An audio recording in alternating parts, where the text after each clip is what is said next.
जजों की खंडपीठ में शामिल थे जिन्होंने राम मंदिर के पक्ष में फैसला सुनाया था।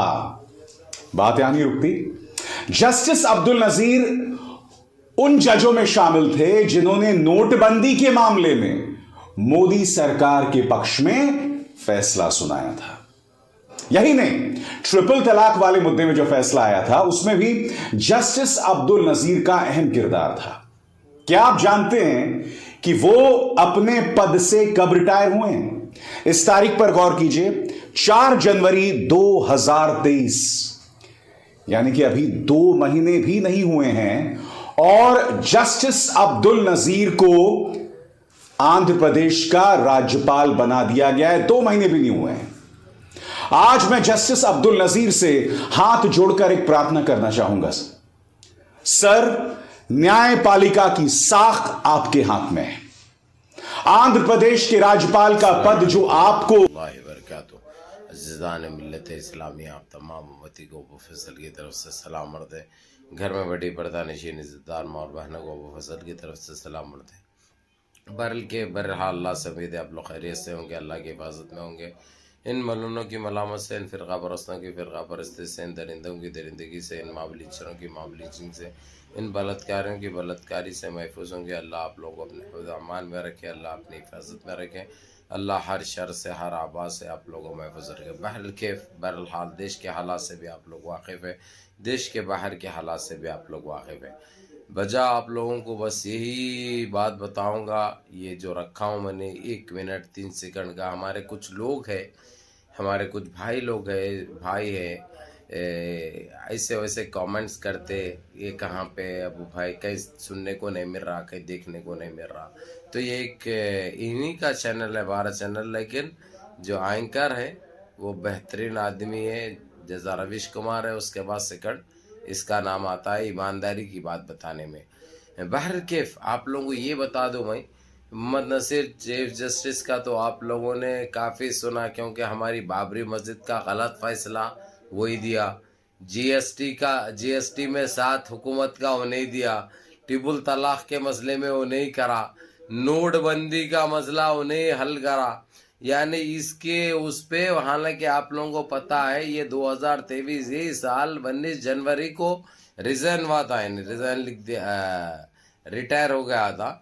वो रिटायर होने के बाद उसको 1 महीने 40 दिन के अंदर बतौर तोहफा उसको राज्यपाल बनाया गया आंध्र प्रदेश का, यानी गवर्नर बनाया गया, गवर्नर का तोहफा दिया गया। ये पहले से सट था भाई पूरा, बाबरी मस्जिद का फैसला हो या जीएसटी का फैसला हो या ट्रिपल तलाक का हो या नोटबंदी का हो, कुछ भी ऐसा मसला हो, सिर्फ हुकूमत की तारीफ करना, तायीद करना, सपोर्ट करना और उनके हक में फैसले देना, यही चीज़ थी जो उन्होंने पूरी तरीके से कर। लेकिन उन्होंने अल्लाह को क्या मुंह दिखाते नहीं सोचे, इनके साथ क्या होता नहीं सोचे, इनके आले आयाल किस तरह नस्ल नाबूद हो जाती नहीं सोचे।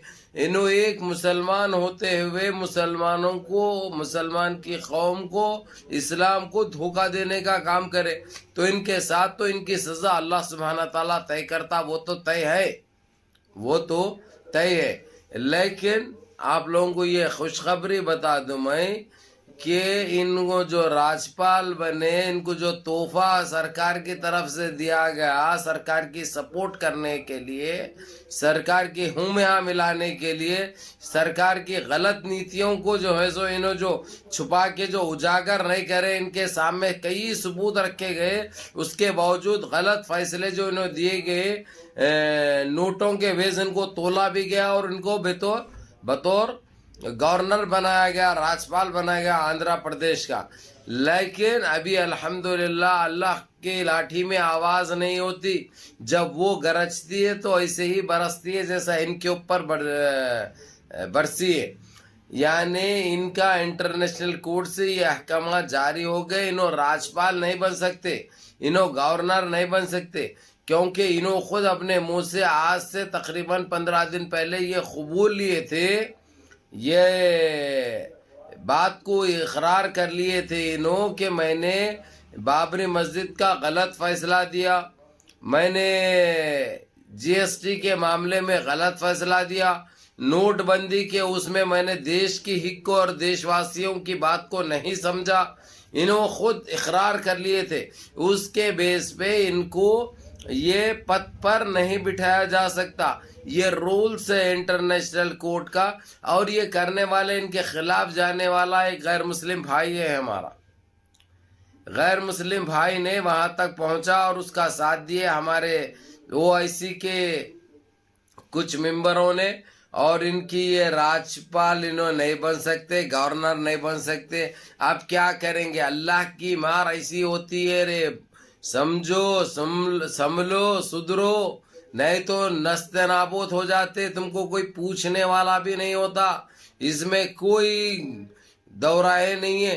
रही बात अब इनके जो सब कुछ बेच बचार कर छोड़कर जो इधर गवर्नर मुंतखब हो गए बोल के जिस तरीके से पूरी फैमिली के साथ आए थे, अब इनको विदिन हो सकता 3 से 4 दिन में ये खाली कर देना है। इनको 3 से 4 दिन में इनका मुंह काला करना है। इनको अब आल औलाद को इनकी लेके कहाँ पे जाएंगे इन्हों? अब देश तो नहीं छोड़ सकते, क्योंकि इनकी औकात क्या हो गई आप लोगों को पता है। क्योंकि इन्होंने इंसानियत का कत्ल किया है, इंसानियत के खिलाफ गए। तो ऐसे पाखंडियों के लिए दुनिया में कहीं पे भी जगह नहीं बनती। और साफ तौर पर इन्हों जिधर इरादा बनाए थे वहां से इरादा इन्हों मुंह से नहीं बोले थे, लेकिन उधर से ये कह दिया अमेरिका ने यहाँ पे आने की जुर्रत मत करो, सोचो भी मत। यानी इसीलिए बोला अमेरिका, वो भी समझा देता हूं मैं, ये सारे मुसलमानों की वो नहीं मोल लेना चाह रहा, उन्हें वो रिस्क नहीं उठाना चाह रहा, इसलिए इनको जहाँ का वहां कट कर दिया। अब क्या रहा इनके पास? अब थालियां मारते, उपरिया मारते, कोई झोपड़ा देखो, झोपड़े में जाके बैठो। ये करेंगे तो तुम्हारे साथ उतरेगा, क्योंकि अल्लाह सुब्हाना ताला कोई पापी को, कोई दरिंदे को अभी वो इंतजार नहीं करना हम मरने के बाद हिसाब होगा। नहीं, दुनिया में भुगतना है, दुनिया में तुमको हर वो चीज का एहसास दिलाया जाएगा। जाने से पहले ये बात याद रखो। और तुम्हें एक दोज़खी है बोलने के अहकाम नहीं है, अल्लाह माफ करे हमको, लेकिन जिस तरीके से तुमने मुसलमानों के साथ जो धोखा दिया, मुसलमानों को, जो कौम को गुमराह किया, इसकी सजा तो तुमको मिल कर रहेगी और अल्लाह सुब्हाना ताला तुमको कभी माफ नहीं करेंगे इंशाल्लाह। भला तुम कितने भी माफी मांग लो, इस चीज की माफी नहीं मिलेगी तुमको, क्योंकि हमारे साथ बहुत गलत हुआ था। और बाबरी मस्जिद का तो मसला मालूम है, सारी दुनिया के मुसलमानों की नजरें थे उसके ऊपर, उसके बावजूद इसने ये गलत फैसला दिया था। अब बाबरी मस्जिद का भी फैसला सही हो गया, बाबरी मस्जिद भी बन रही है। अब इनकी क्या वो रही, अब इनकी सूरत ये बताओ। अब ये बोलने लगे, इन्हों ये बोले कि बाबरी मस्जिद का मैंने गलत फैसला दिया, देश के हित को लेकर मैं एक सच्चा देशवासी हूँ, देश प्रेमी हूँ, इसलिए मैंने अरे क्या दिया रे तू? एक मस्जिद को नाजायज तौर पर शहीद करो बोल के गलत फैसला दिया, उसको अपना वो मान रहा, कहीं को अम्मा की जागीर है। अब ये हिसाब सिर्फ दुनिया में देना नहीं है तुमको, आखिरत में भी। और फी नारी जहन्नम, तुम्हारे को जहन्नम के अलावा कुछ नहीं है। अब दोजख में जाएंगे तुम लोग, जितने लोग भी शामिल थे ये, अल्लाह रब्बुल इज्जत किसी को माफ नहीं करेंगे, किसी को माफ नहीं करेंगे। और हमारी हाय तो तुमको जीते जी भी लगेगी, मरने के बाद भी लगेगी, कभी खाली नहीं जाएगी इंशाल्लाह। भला हमारा बाबरी मस्जिद हमको मिल जाएगी, बाबरी मस्जिद बन जाएगी, सारा कुछ हो जाएगा, वहां पे नमाजें अदा की जाएगी, लेकिन तुम्हारे जैसे पापियों को कभी माफ नहीं किया जाएगा, तुम्हारे जैसे दरिंदों को कभी माफ नहीं किया जाएगा, तुम्हारे जैसे गलत फैसले देने वालों को कभी माफ नहीं किया जाएगा, क्योंकि अल्लाह की लाठी में आवाज नहीं होती। अब वो गरज रही है तो तुमको ऐसा महसूस हो रहा है कि अल्लाह हमको माफ करे, अल्लाह हमको माफ करे, ये चीखें तुम्हारे पास से निकल रहे, लेकिन अल्लाह माफ करने वाले नहीं है तुमको, क्योंकि वो अल्लाह का घर होता है, मस्जिद अल्लाह की घर। और हमारी वो तारीखी बाबरी मस्जिद थी,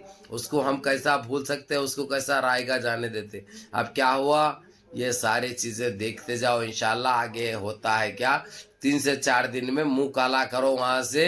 جو گورنر بنے تھے تم وہ تمہاری ٹائم فش ہو گئی. اب تمہارے پیچھے ساری دنیا لگے بھی ہے, ساری دنیا کی نظروں میں آئے ہوئے ہے تم. اب بچنا ناممکن ہے. بہرحال میرے عزیز دوستوں, میرے بھائیوں, میری ماں اور بہنوں, ایسے دعاؤں کا سلسلہ جاری رکھو. نمازوں کی پابندی کرو, ماں باپ کی خدمت کرو, بڑوں کے احکام پہ عمل کرو, اپنے بچوں کو نیک تربیت دو, صحیح راستے پہ چلنے کی ہدایت کرو, اور نمازوں کی پابندی کرو. اپنے بچوں کو بھی نمازوں کی عادت ڈالو, کیونکہ نماز ہمارے لیے فرض ہے. نماز کے لیے کوئی معافی نہیں ہے, بات یاد رکھو. اس لیے پہلے نمازیں پڑھو. یا اللہ جزاکم اللہ خیر. السلام علیکم.